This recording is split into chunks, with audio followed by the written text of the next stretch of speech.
Now, there are conditions for a trade to be valid. Without them, your selling and buying is invalid. One would argue and say, okay, where did you get these conditions from? Are they in the Quran? Are they in the Sunnah? And the answer would be no. Conditions that are backed up by the Quran and the Sunnah are legitimate. Those who do not have any evidence to back them up are illegitimate. And this is something that is needed to protect Islam. So to have classifications such as the legislative rulings, mandatory, recommended, permissible, not recommended, haram. Where did you get these classifications from? Where did you get the other terminologies such as valid, invalid, condition, restriction, cause? All of these are terminologies found in fiqh. Where did you get this? Isn't this an innovation? The answer is no.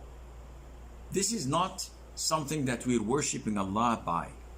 This is something that was put by scholars in order to limit and protect and fix the Sharia so that it would not have any loopholes for those who study it. So in order to make it easier to understand and comprehend, you need to know that there are things that are mandatory and there are things that are recommended. So what's the difference? Growing a beard is mandatory. Entering the masjid with your right foot is recommended. Don't mix apples with oranges. You have to know through the evidences from the Quran and the Sunnah that we stem these rulings from, and likewise conditions. So if someone says, what is the evidence backing that wudu is a condition? Well, we go to chapter 5, Surah Al-Ma'idah, where, O you who believe, whenever you want to pray, then wash your faces, etc., to the rest of the ayah. This is an instruction. So this is classified by the scholars as a condition, meaning if you do it, then your prayer, once you pray, is valid. If you don't do it, then if you pray, your prayer is invalid. However, once you do it, that is the wudu, you're not obliged to pray. You can pray and you may not pray. So this is the definition of conditions, etc. So now we have similar conditions when it comes to trading that requires us fulfilling the conditions in order for the transaction to be valid. And these are, generally speaking, 7 conditions. Are they limited? The answer is no. These are the most closest to our understanding. There can be more conditions that we don't know of, but once we meet them, we will find them. And it's like the Prophet saying, "Ijtanibu as-sab'a al-mubiqat." Avoid the 7 things, the 7 sins that lead to destruction. Scholars say that major sins are not limited only to these 7. They're closer to 70. But the Prophet is, sallallahu alaihi wasallam, highlighting the most horrible of them, not specifying that there is nothing more than these 7, and Allah Azza wa Jal knows best. So, what are these 7? What are these 7 conditions? Number 1, there must be an agreement between the seller and the buyer. In Arabic, this is known as at-taradi. I agree to sell you. There's no compulsion. There's no forcing. I'm doing it willingly. Because if it's done without me agreeing to it or against my will, then the transaction is not legitimate.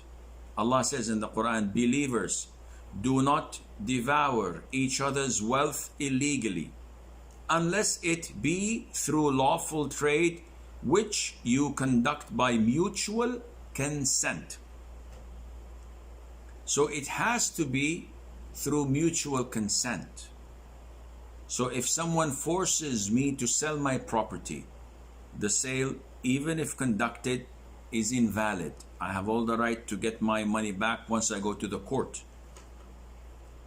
If someone embarrasses me, so I am selling under being ashamed, shy, embarrassed because of his pressure, again, this is invalid transaction. It has to be totally consensual. You agree and I agree, we're both happy. Now, there's no force if I buy something from you after bargaining.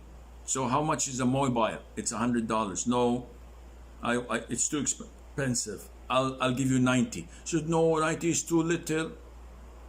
This is all what I can afford. So okay, I'll sell it for 90. So am I forcing him? No. He could have said no. And there are so many other people that I can buy from. Why would I buy from him? So when we talk about agreement, it's not under gunpoint. It's not being pressured.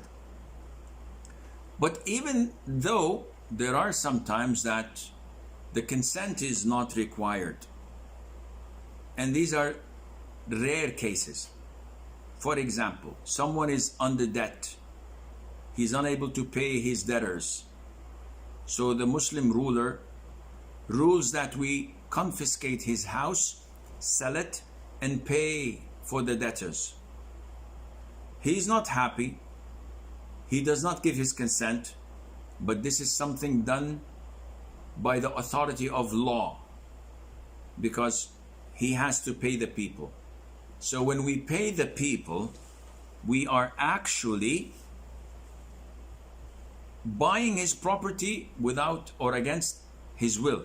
There's nothing wrong in that because this transaction is a legitimate transaction for the better or for the goodness of the public. The Prophet says, a sale can only be through mutual agreement.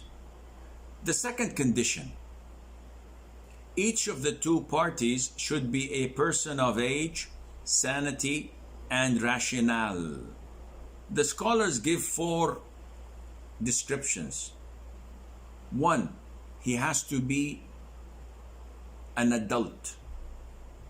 2, he has to be sane. 3, he has to be rational. 4, he has to be free. So let's go and study these conditions again. Why must he be an adult? Because Allah mentioned in Surah An-Nisa that we have to test the orphans once they reach the age of puberty. And if we sense that they are rational, we should give them their inheritance. So 2 conditions mentioned in the ayah. Reaching the age of puberty, which we have mentioned now, being an adult, and being rational. So if a rational child comes, a 13-year-old boy, and goes to the souk, to the market, to buy something, the most authentic opinion is that his transaction is invalid. He might be rich. His father might have given him money, or he had he's a blogger or a YouTuber, and he has lots of money because of his games and the videos he makes. So he comes to the shop with a bag full of money and wanting to buy computers, wanting to buy this and that, and he knows what he's doing. The transaction is not legit. because he is not an adult. So we cannot give him authority to deal with his money. So he has to be an adult. He has to be rational. He has to be sane. So someone who has Alzheimer and he doesn't know what to buy and what not to buy. He may buy something that is worth 100 with 1,000. And he may sell something that is worth 1,000 for 10. So such a person's transaction is invalid. And fourthly and finally, he has to be free. Because a slave does not have his own wealth. The money that a slave possesses, including his clothes, belong to his master. And this is why the Prophet said, alayhi salatu wasalam, when one of you sells a slave, then the money of the slave belongs to the seller, unless before the transaction was made, the buyer makes it a condition. And this is understood at times when I have a slave and I trust my slave, so I give him a fancy car, a fancy watch, nice suits, and few credit cards, and I authorize him to sell and buy on my behalf things. So another guy sees him and says, whoa man, this slave is high quality, he's sophisticated, he's cool, I want to buy him, I like his car, I like his watch. So I offer to sell him for an X amount of money. The buyer pays the money willingly. So before sending the slave to him, I tell my slave, give me my car keys, give me my watch, give me my suit, give me my credit cards. Now take this t-shirt and jeans and go to your new master. The new master comes and says, whoa, where is everything that I saw on you yesterday? And the slave says that my master took it. So he complains. The Prophet ﷺ made the ruling for his complaint. You can't say anything, you can't do anything. And because you did not make that as a condition from the beginning. The default is everything that the slave owns is his master's before selling. So these are the four characteristics in order for the seller or the buyer to have their transaction valid. The third condition is that the seller must be the owner of what is being sold. So this is understood when we learn the hadith of Hakeem ibn Hizam, may Allah be pleased with him, where he said, do not sell anything that is not yours. So you have to possess a merchandise before selling it. And this is why in so many cases, generally speaking, without going into details, drop shipping is haram. When you come to me and say, I'd like to buy a mobile that I don't have, and I'll tell you that it costs you XYZ, and you say, okay, I'll buy it, and I say, okay, I sold it to you. I don't possess it. For me to go to a third party and make an order and ask them to ship it to you and then receive the money or partially what's rest, what the remaining of it, this is haram and not permissible. There are other ways of making it permissible, such as a salam transaction, but this might come later on, inshallah. So a person cannot sell what is not his. There is an exception for what is known as bay'ul fuduli. A person who's a snoopy. So I have a brother, and while my brother was using my phone, someone approached him and said to him, "Nice phone. Would you sell it to me for $100?" My brother knows the market, and he says, "Okay, a done deal." Now, he doesn't own the phone. So this transaction is dependent on my approval.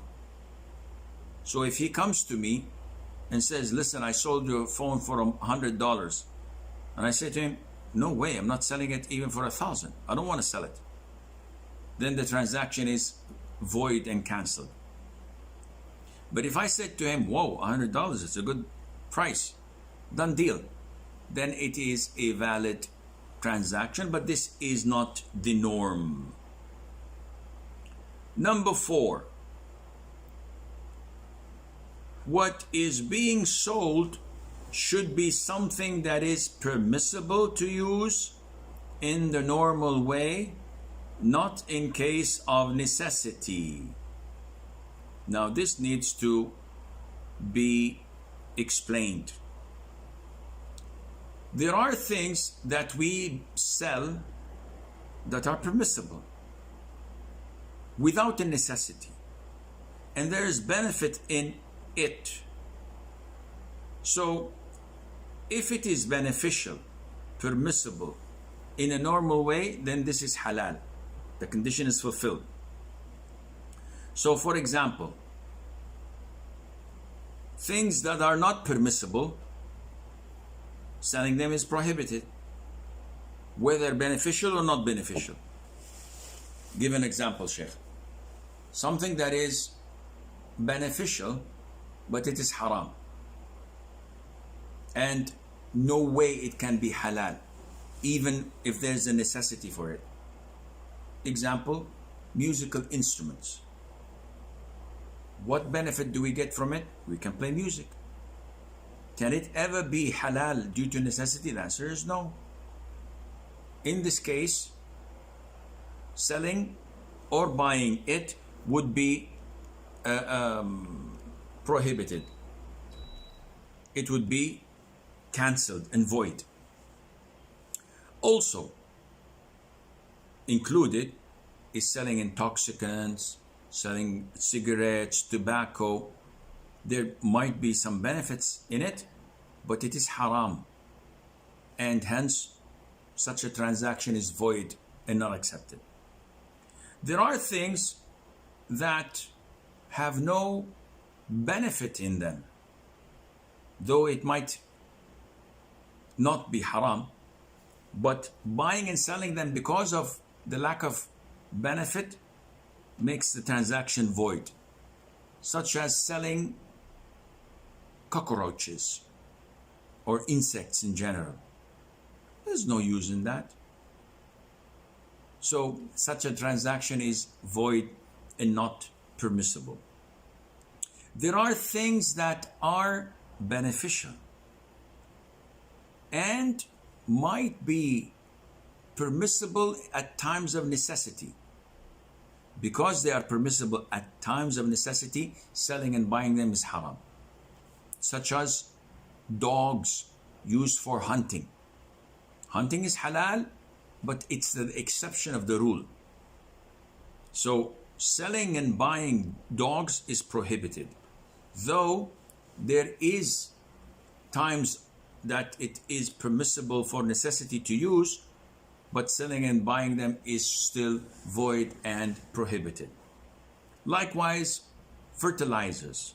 When fertilizers are used of animal dung or maybe human dung as well. So this is in impurity, and it can be benefited from, but buying it due to the condition that only when there is a need for it, some scholars say that this makes it void. So we cannot buy and sell such an impurity, and it's an issue of dispute.